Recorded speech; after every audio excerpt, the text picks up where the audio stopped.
All right, this is my college story. All right, in order to talk about all my college experiences and just my general opinions about college, I have to take you all the way back to high school. So, all right, I always did really well in school.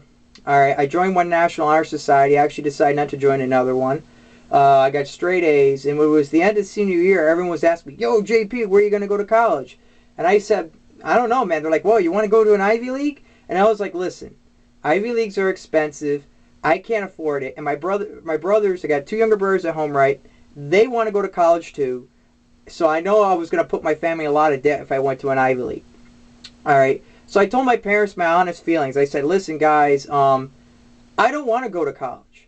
All right. I want to take a year or two off so I can get a job, make some money, and learn about what I want to do in life. And they're like, no, no, no, no. If you don't go to college now, you're never going to go, blah, blah, blah, blah, the whole story. So I decided to go to college, and I went to my local community college.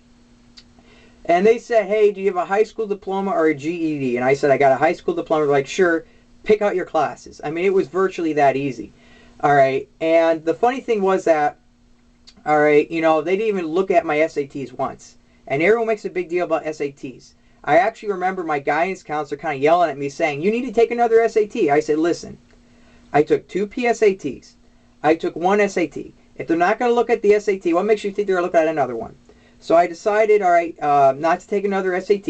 And it wasn't like I did bad on my SATs, and I never need to even use them. So go figure. All right. What really bothered me about the SAT, though, was the fact that I had kids in my classes, all right, who would spend literally a whole year in an SAT prep class when I just took the test. It was a one-day test. Why would you spend a whole year preparing for a test that takes like a day? All right, I fill my electives up with like things I thought were cool. Like I took one elective on like what was it? All right, space technology. I had another one on personal finance because I thought it was more important to balance a checkbook. All right, I know that when I got to community college, I originally wanted to actually go into engineering, and I learned after a short time that engineering wasn't exactly a big thing in my school. Never really had much engineering program.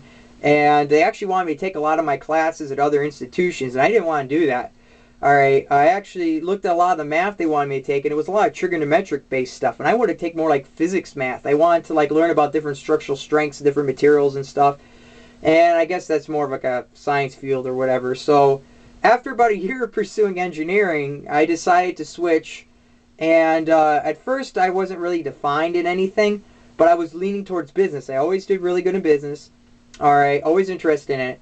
And I took a lot of business electives that can go towards a major. Like I took a lot of classes in banking. I took a lot of classes in retail.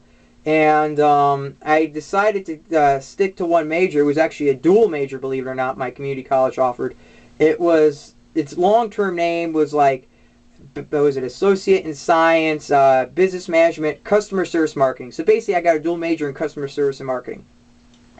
All right. I got to be honest with you. I spent 4 years in my community college, and a lot of my classes got scheduled weird. They got canceled and stuff like that. So that's why it took a long time. But to be honest with you, I only took about 4 classes a semester. All right. By the time I graduated, I had about 90 or so credits for my community college, and I want to talk about price. When I first started at community college, it was about $1,500 for like 13 credits. All that was it. The whole everything, every expense, everything you had to pay. All right. Then when I was leaving, it was like $1,800 for 12 credits. Prices went through the roof, and I gotta be honest. The most important things I ever learned in community college, I didn't learn from a book. I actually learned from my professors, and the most meaningful thing that ever happened to me in my life was actually getting involved with extracurriculars. And I'm not talking about like sports. I love community college because there was no sports teams. We didn't have a stadium or a coach to pay millions of dollars to. We spent all that money on clubs. We had a whole bunch of clubs. We had a music club I used to love listening to.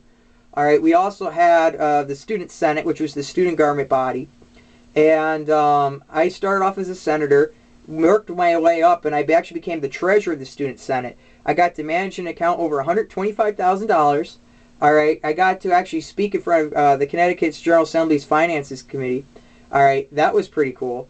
I actually got to sign off on purchase requests, got to see how the business world worked. It was a fun time. And my professors were great because I used to always take my classes at night. All right. During the day, you get stuck with kids who are only there because mommy and daddy make them. During night, you have professors who actually work during the day, so you don't get stuck with these, career professors, kind of like a career politician. And they told you the real truth about things. And, when I was leaving college, it seemed like everything was really cool. Like when I was leaving college, a new it wasn't new, but a new program started up by a Catholic school. All right, it was just tell you the whole thing. It was Albertus Magnus School of New Dimensions. All right, they said that you can go back to your old community college one night a week now, from 6 to 10 at night. You would go to class and you would get an adult accelerated degree in only about 2 years. So basically, you would go through a class. One class would only last 4 to 5 weeks. All right, you'd only take one class at a time, but still be classified as a full-time student. And it seemed really neat because the professors by rule had to work in the fields they were teaching. Your class size was capped. I think only like 25 kids. And you would stay with these same 25 kids, for the whole 2 years, so you can actually make some friendships. A lot of the work was not tests and quizzes. It was rather like group work, case studies, things like that. I really like that. And, it seemed like a really, really good program. But the price is one of the things that always bugged me. Not to mention it looks so similar to the University of Phoenix. I'll put that up in another video. But the whole thing is that the price bugged me out. And the price, they said was going to be about $28,000 at the end of 2 years. It said on the small print, no inflation and everything like that. So I was like, okay, I'll be nice. Maybe only $30,000, let's say. I did the math out with the student loan because I don't have $30,000. So I'd have to take a student loan. And looking at the student loan, it was going to be rather expensive. I mean, it was going to be something like, I think like $45,000 by the time I actually finished the program. And I thought to myself, that money would look a lot better sitting in my bank account or maybe even investing in commodities so I might be able to retire, I called them up and I said, listen, I had the highest GPA in my major at my college. I joined 2 National Honor Societies while I was in college, all right, and I'm willing to go out there to different schools, commercialize your program. I'm willing to help with marketing. I'm willing to go on the internet and put videos up about your program. And they were like, well, you can do whatever you want to do, but it's not going to change the price of the program. So I said, whatever.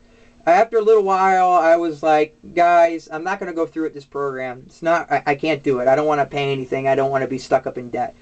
And, now talking about that, I want to kind of, talk about the student loan topic in general. You're a student going to college. You get yourself a student loan. All right, you are actually learning, trying to acquire the product you took the loan out for. You don't even have it yet. And when you get the product, not to mention the fact that it has no real value, it has nothing. I mean, it's not like you have a house or a car where there's some collateral, something you could trade in for money. With a student loan, there's no value in it. All right, yet they charge you interest. And the funny thing is that if it's so valuable, how come you can't return it? If you, let's say, are so much in debt and you just want to, alleviate it, why can't you go to your college just like the way I would buy a TV? I would like to return this TV, get my money back, maybe in exchange it for another one. Why can't you do that for student loan? Say, listen, here's my degree. Here's everything the college has ever given to me. I'll give it all back, and I'll get rid of it from all my resumes. Tell people I never went to your college.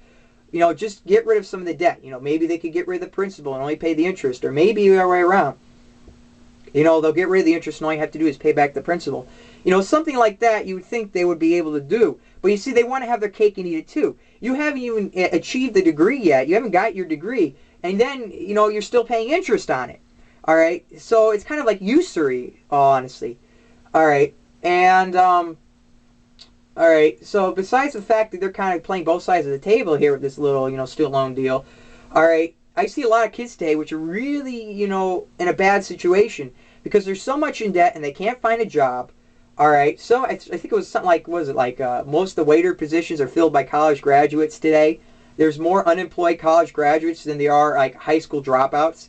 And, these kids can't find jobs with bachelor's degrees. And I'm going to be honest with you, everyone's got a bachelor's degree nowadays, which reminds me, the most common, bachelor's degree in America is the business degree. I would have got a business degree, a general business management degree from the School of New Dimensions. So I probably wouldn't have been much better off. All right, bachelor's degrees are like blades of grass. Everyone's got them. They're the new high school diploma. And so these kids say, well, I'm so much in debt, I can't find a job. Let me go to graduate school or whatever. I'm going to go get a master's. And when you get your master's, you're just more in debt. You have not really gained any advantage in the marketplace for finding a job, but now you have more bills to pay. All right, I mean, I'll tell you what's going to happen. You're going to go to a job, probably you're going to be overqualified, and the person's going to say, listen, you're a little bit overqualified here. We like to keep these jobs open for people who don't have the same level of education. We need jobs for these people too. They'll run that line on you, watch. And if it's not because of that reason, it might just be the fact that you're a little imitated by it and they don't want to pay you the high money you're probably going to end up asking for. So that's why that happens. And, if everyone's got bachelor's degrees and the new high school diploma, what's next? They're going to get a master's. Then everyone's going to get a doctorate. Then it's going to be a postdoctorate. I mean, how much longer are we going to go through with this, people? How many more years of our lives do we want to be, useless, not be productive, and not build or do anything with our lives, just accumulate debt? Is this really what you want to be? No one wants to be that way. I think we need to really rethink the education system. And I got to tell you a little bit more here. When I went to a bar, it was actually Bertucci's. All right, there was a new young lady there, a waitress or a bartender, whatever, And the whole thing is that I heard her talking with one of the guys I used to, always, go to, and, they were discussing how she just graduated college with a master's degree from a very prestigious religious college, Sacred Heart. Okay. All right, so she got herself, this degree, a business degree, and now she's making minimum wage, basically being a bartender. Yes, great future, America. All right, and that's the thing. I like to joke to people, the new America, like the new Coke. No one likes it. And she, I guess, I haven't seen her in a while, but I mean, it's like, that's not a lot of money to pay off a lot of debt. And I was also discussing with one lady from Robertus Magnus, like, hey, a lot of these students, the student loan debt bubble is going to pop, and the government's not going to be able to pay back all these loans, so perhaps the government might make a little deal where you do a little bit of military service, and it kind of alleviates your student loan, serve with Uncle Sam, you know what I mean? All right, but where was I going with this? Let's see now.